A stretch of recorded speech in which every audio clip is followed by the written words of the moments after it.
This afternoon we're going to take a quick look at a kind of a unique piece for Grimaldi's older International pickup. I forget what year he said it was, but 48 or 53, somewhere in there. Anyways, it's in the first post-war generation of pickup trucks, say that. And the ask was that he needed to shorten it an inch. And when I looked at, he brought it over, and when I looked at the tube, and I was like, a 4-inch tube, and then they can be special. So there's the inch right there that chopped out of it. And it turns out it's 4-inch 065. We'll talk about that more in a second. But so I shortened it the inch and into the balance machine, and it's got unique reverse stub and slip arrangement. So that's a 1.11/16" 32 spline female spline socket there, and then what that would normally be the stub, and then so that's the actual female slip part, and then the stub is on the yoke that goes to the transmission that way, and that is the stub shaft that slides in it. You can see it's got the screw-on boot.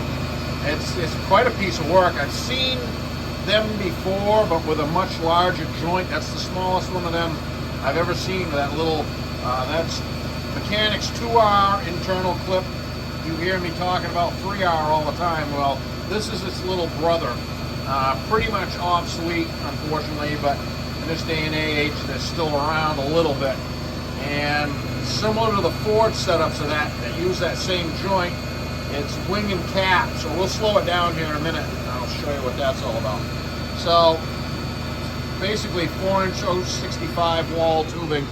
I cut that end off to shorten it the inch, and so we're all good there. And that end is, what this is all about. He's put an 8.8 in it just to go to more modern brakes and a modern rear axle. Maybe a little more gearing so he can drive it a little bit better.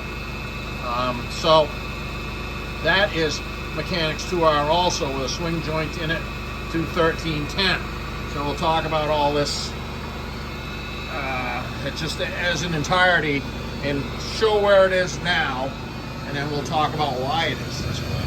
So that's probably about 1,000 RPM. This thing does have a limit. That stub is really nice shape, but it just is not tight. It's just not built to the standards of today, and it's quite a piece. Pretty cool for a machinist guy like me to see that, but it just doesn't perform well. It looks great, but it doesn't work real good. It runs into a wall here at about 1,800 RPM, and it's got like 4 or 5 thousandths up and down. You can physically move the thing up and down a little bit. It's not sag, it's got radial play, axial play. It'll move up and down, let's just say that, when you got it fetched up in a situation like this. So we're going to go up. That's about 1,800. It's pretty good. Yeah, you can see it starts taking off. You'll hear a knocking noise. Will this drive and run for his needs for around town in an old pickup? Absolutely. I just don't think it's going to make the next step. So he's planning on changing transmissions also. So I think when that time comes, it's time to just eliminate all of this stuff, the weirdo reverse slip and 4-inch 065 tubing. This had a rub mark in it, no doubt. Old pickup, probably been stuck somewhere. Grounded out, just down on the ground. That's a bit of a flat spot right there. I shrunk it, cheated it.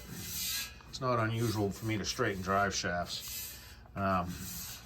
Dodge vans, the 14-passenger Dodge vans use these in the 70s.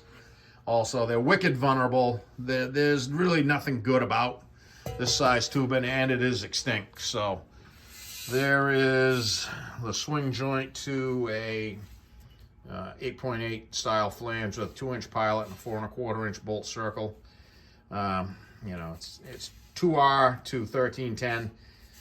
It is what it is. It's going to run for his needs for this iteration, probably this season. He says he's going to put a different transmission in it. And at that point, it'll be time to just rehook.